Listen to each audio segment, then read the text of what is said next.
Hi, my name is Gordon Young, and along with Cassidy Fitzclarence, the applicant for this grant, we would like to apply for the Go Back Give Back grant on behalf of Yayasan Focil, or the Focil Foundation, based in Southeast Sulawesi in Indonesia. They're an environmental education partner organisation, and both me and Cassidy volunteered with them in 2012 through to 2013. Yayasan Focil is applying for the grant on the basis of the Green Roads to School program. Now, the objective of this program is to deploy an environmental education curriculum across 4 different schools throughout the region, covering 100 teachers who will all be trained in the program and its delivery, along with the pedagogy associated with it, and will affect 1,000 or more students over the first year.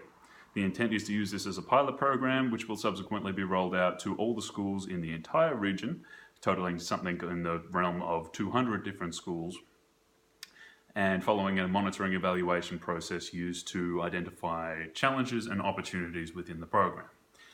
So the methodology for this program is a co-design process. The curriculum has been developed over a number of years in conjunction with teachers, students, international authorities, both in Australia and abroad, and is attempting to achieve the the Adiwiyadi accreditation, the highest accreditation for environmental excellence in the Indonesian system.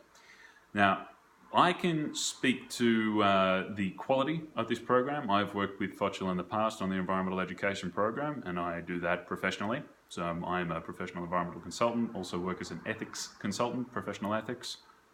Yeah, I know, random. Previously, some of the programs I've worked with them on in 2012 to 2013, and subsequent to that, since my return to Australia, and Cassidy as well, include the Bamboo Cinema program, which was a accessible environmental education film night intended to leverage popular interest into environmental management and tailored very strongly for local interests.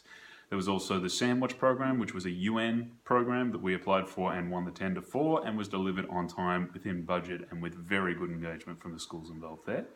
And yeah, that in turn demonstrates the capacity to engage school level groups and expand that out accordingly.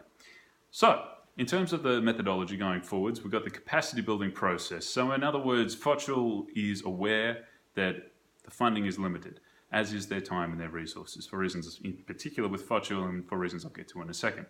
Now, their intent is to put in capacity building. So the idea will be that once their presence is removed and they can focus on new projects, the curriculum will perpetuate itself.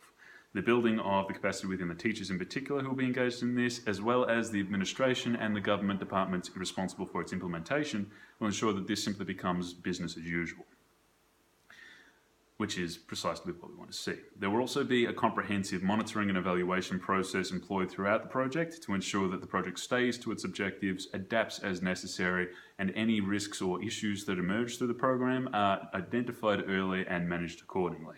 I personally conducted training with Focil Indonesia in terms of project management, so I can attest that the standard they will be holding to is Australian best practice, not just Australian common practice.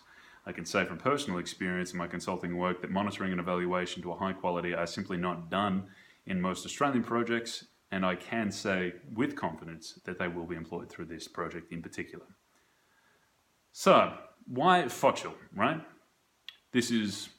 The project itself is somewhat exceptional in the sense that it is systemic and strategic. It will be self-perpetuating, it will last beyond Focil's presence itself.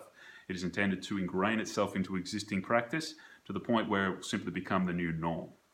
It will affect young people to the tune of 1,000, with the potential to be expanded out to significantly more than that, which means that you will have an entire generation and all subsequent generations in that region who will simply enter into professional and adult life with sustainable education deeply embedded in their thinking, which is a very similar process to we've seen deployed in Australia to very high results. But why Focil specifically? Why give the grant to Focil Indonesia? Well, the most compelling argument I can make for this, beyond my own involvement with them and subsequent first-hand testimony, is that Focil Indonesia is unique amongst nearly all organisations, partner organisations, in that they are a voluntary organisation. Every single person working at Focil is doing so for free. They are doing it out of interest and out of care for their local community and the local environment. They are almost all students from the local university.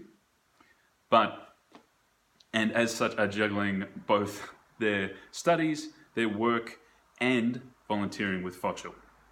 This is a significant sacrifice for these students, much more so than you would expect from a university student in Australia, for example, because I've seen the conditions these volunteers work in, and they are making sacrifices to be able to do this. And they don't have to, really, but they are making all the effort necessary. I can guarantee you this, the $6,000, if it does successfully go to Focil for this program, all 6,000 of those dollars will make a very, very significant difference. They will be the difference between materials being printed and not being able to be printed.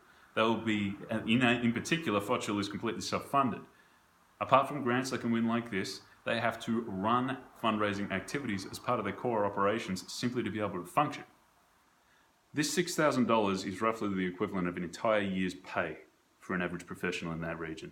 This will enable them to scale back that fundraising efforts, not eliminate obviously because they'll need to continue the organisation onwards, but they can focus much, much more of their attention on the project itself and greatly enhance its effectiveness as a result.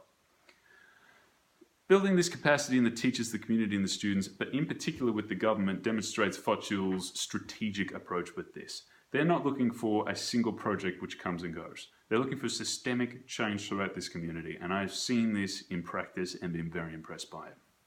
Their network is extensive and extremely thorough. They are incredibly capable at engaging all relevant stakeholders and getting them on board, not because they have to, but because they want to. Now, just to wrap up, you will have noticed, of course, that this video is somewhat low on production values, and I do apologize for that. I'm sure other videos will put in a lot more quality in that regard. But to be honest with you, that kind of demonstrates another reason why you should give this grant to Focil Indonesia. Both Cassidy and myself have done this at the very end of the evening. It is 10:30 p.m. right now. Now, why is this a point in their favor? Because we are busy. We are professionals working hard constantly. I put in 5 proposals in the last 12 hours. I have walked in from the office dressed like this. Why is this a point in Focil's favour? Because Focil is worth my time. Focil is a damn good organisation. I've seen what they deliver. I've seen how they do it. I've seen their methods. I've seen their conduct. And compared to the vast majority of the clients I work with in Australia, they're a better organisation than them. I cannot recommend them more highly to you, and I hope you give this grant so that Cassidy can go back, give them that money, and greatly enhance this strategic capacity building program in that region, where it is very sorely needed. Thank you very much.